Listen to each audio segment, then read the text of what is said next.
ठीक है, चलिए क्वेश्चन सॉल्व करते हैं। तो हमें दिया गया है कि h बराबर 20 मिलीमीटर दिया गया है, ठीक। और क्या बोला गया है कि अब कैपिलरी के रेडियस को हम 1/3 कर देते हैं। देखिए, पहले रेडियस जो भी रहा हो, जैसे कि मान लेते हैं पहले रेडियस स्मॉल r था, तब जो h की वैल्यू थी वो 20 मिलीमीटर थी। अब हम क्या कर देते हैं, रेडियस को 1/3 कर देते हैं, यानी कि r डिवाइड बाय 3 कर देते हैं। r1 पहले कितना था, चलो इसको h1 बोल दे, और r1 बराबर r था। अब क्या बोल रहा है कि अब रेडियस को अगर 1/3 कर दे, यानी कि r/3 कर दें, तो h का जो न्यू वैल्यू होगा वो क्या होगा।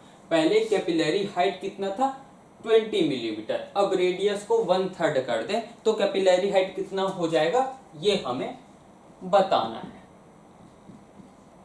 तो जो हाइट वाला हमने फार्मूला देखा था, उसमें उस फार्मूले को हम ध्यान से देखें तो हमें पता चलता है H R equal to constant होता है, ठीक। तो यहां पे क्या हो जाएगा, H1 R1 equal to H2 R2। H1 R1 की वैल्यू को रख दीजिए, H1 है 20, R1 है R, H2 हमें निकालना है, R2 कितना है, R डिवाइड बाई 3। तो R से R गया, और यहां पे हो जाएगा H2 इक्वल टू 60 मिलीमीटर। यानी कि अब क्या हो गई, हाइट जो है बढ़ गया, ठीक। अगर रेडियस कम होगी तो हाइट बढ़ जाएगा, ठीक है। तो ये लिख लीजिए, फिर आगे बढ़ेंगे।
ठीक है, ये आपको सेकंड क्वेश्चन दिया गया है, इसको आप एक बार ट्राई कीजिए, फिर सॉल्व करेंगे इसको।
ठीक है, तो हमें क्या निकालने बोला गया है, h equal to 2t cos theta r rho g. हमें h निकालने बोला गया है, तो हम ये फॉर्मूले का यूज कर लेंगे। यहाँ पे क्या दिया गया है, t का वैल्यू हमें दिया गया है 2 इंटू टी कितना है, t आपको दिया गया है 0.06, थीटा की वैल्यू कितनी है 0 है, तो cos 0 हो गया।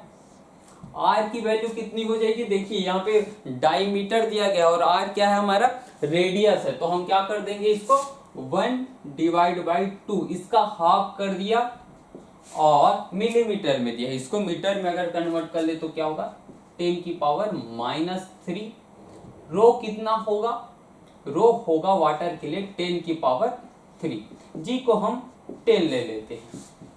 अब क्या होगा, ये और ये तो गया और ये इसको ऊपर कर सकते, यानी कि हो गया 4 इंटू 0.06, cos 0 होता है 1, बचा क्या डिवाइड बाई 10, इसको हम लिख सकते हैं 0.24 डिवाइड बाई 10 और ये हो जाएगा 0.04024 मीटर। ठीक, मीटर में दिया हो तो मीटर में, सेंटीमीटर में दिया हो तो 0.24 सेंटीमीटर कर सकते हैं। ये आपका आंसर हो गया, तो ये लिख लीजिए।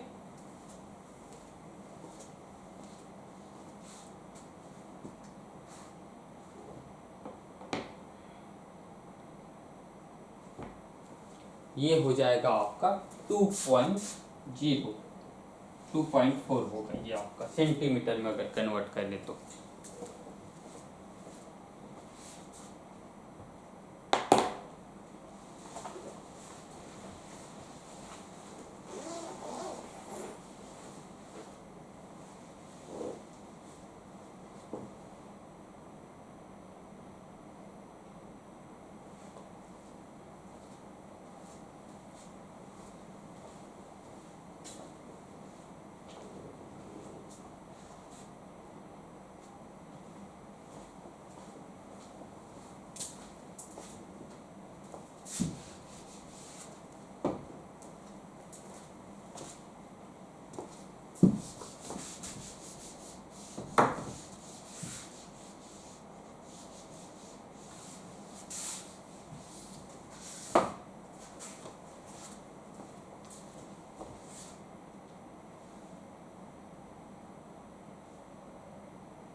अब देखिए एक बात को समझिए, जैसे कि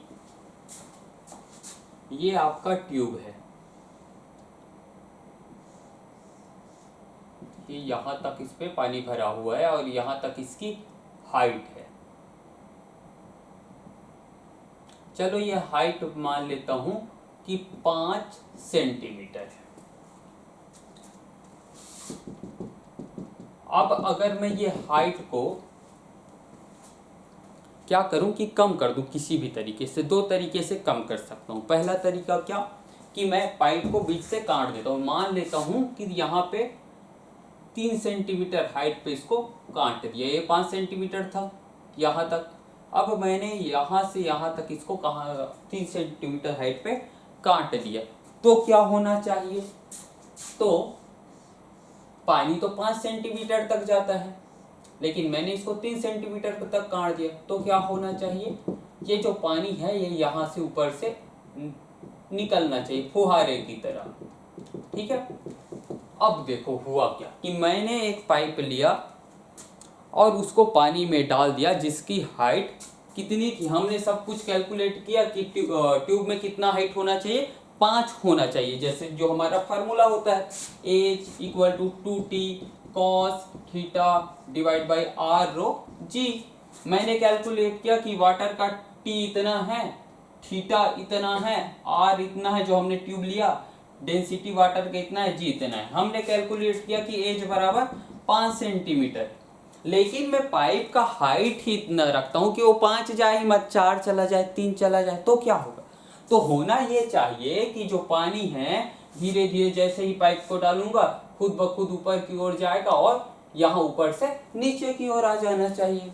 यानी कि ये तो बिना एनर्जी दिए ही वाटर फुहारे की तरह, वाटर कहाँ पाइप से ऊपर, पाइप के ऊपर से निकल रहा है फुहारे की तरह, यानी कि बिना एनर्जी दिए ही काम हो रहा है, यहाँ पे वर्क हो रहा है। तो ये एनर्जी कंजर्वेशन का वायलेट हो रहा है, ऐसा कुछ नहीं होता। यहाँ पे क्या चेंज आता है, एक चेंज आ जाता है, क्या, ये आपका जो एंगल है, अगर आपने कैलकुलेट किया 5 सेंटीमीटर, इससे कम कर देते आप पाइप का हाइट ही काट के कम कर दे, या दूसरा तरीका क्या है कि पाइप, ये जो पाइप है इसको और डुबो दे और ये जो हाइट बचे पाइप का वो कितना बचे, 3 सेंटीमीटर बच जाए, तो जो एंगल होता है वही चेंज हो जाता है। ठीक है, जो एंगल होता है वही चेंज हो जाता है। यानी कि यहां से हम एक नया फॉर्मूला बना सकते हैं इस केस के लिए, H1 proportional to cos theta, H proportional to cos theta. तो यहां से क्या हो जाएगा, H1 divide by H2 equal to cos theta 1 divide by cos theta 2, ये नया फार्मूला बन जाएगा। एक और देखे थे हमने क्या कि H capital R equal to constant, ये हमने देखा था, यानी कि जो मिनिस्कस बढ़ रहा है उसका रेडियस और ये जो हाइट है ये दोनों का मल्टीप्लीकेशन क्या है, कांस्टेंट है। क्या इसी को मैं लिख सकता हूं H proportional to 1 divide by capital R। अब हाइट को हमने छोटा कर दिया तो R में भी चेंज आ जाएगा, यानी कि हाइट को छोटा कर देने पे फुहारे की तरह पानी नहीं निकलने लगता, या ये जो कैपिटल R है इसमें चेंज आ जाता है, या तो हम बोल सकते हैं कि ये जो कॉन्टेक्ट एंगल है, ठीक है, इसमें चेंज आता है। दोनों में से एक बात को हमें बोलना है, तो हमें जरूरत पड़ी तो इस वाले फॉर्मूले की, या इससे हम ये बोल सकते हैं कि H1 capital R1 equal to H2 capital R2, ये यूज करेंगे या ये यूज करेंगे, दोनों में से एक बात हमें इस तरह के क्वेश्चन में यूज करना है। तो ये लिख लीजिए, फिर आगे इससे रिलेटेड क्वेश्चन देखेंगे।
ठीक है, क्वेश्चन देखिए।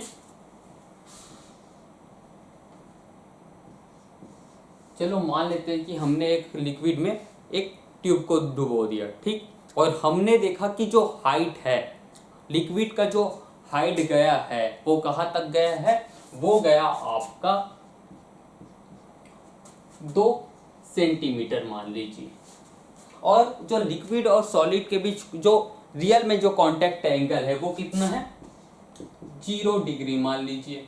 अब क्या करते हैं कि हम पाइप को काट देते हैं या ज्यादा डुबो देते हैं। चलो मान लीजिए कि डुबो देते हैं और इतना डुबोते हैं कि पाइप का जो अब हाइट जितना हमें दिखता है वो कितना है, H2 बराबर 1 सेंटीमीटर। तो हमें अब बताना है कि जो हमें कांटेक्ट एंगल दिखाई देगा वो कितना होगा। तो मैं बोला था कि या तो काटने या डुबाने वाले केस में क्या यूज करना है, हमें 2 ही फॉर्मूला यूज कर सकते हैं, या तो ये या तो ये। यहां बात हो रही कांटेक्ट एंगल की, तो हम क्या कर देंगे, H1 divide by H2 cos θ1 divide by cos θ2। तो H1 डिवाइड बाई H2 क्या हो जाएगा, 2 divide by 1 equal to cos θ कितना होगा, cos θ1 कितना हो जाएगा, cos 0 cos θ। तो यहां से ये हो गया cos θ2 इक्वल टू ये हो जाएगा 1 डिवाइड बाई 2 इधर आ गया, और cos 0 कितना होता है, 1 होता है। तो cos θ2 equal to 1 divide by 2 हो गया। cos θ2 equal to 1 divide by 2 क्या होता है, cos 60 होता है। तो यहां से देख सकते हैं θ2 कितना आ गया, 60 डिग्री आ गया। तो ये आपका आंसर हो गया। तो ये क्या है कि अब जो नया हमें कांटेक्ट एंगल दिखेगा वो कितना होगा, θ2 इक्वल टू 60 डिग्री। तो ये आपका नया एंगल हो गया।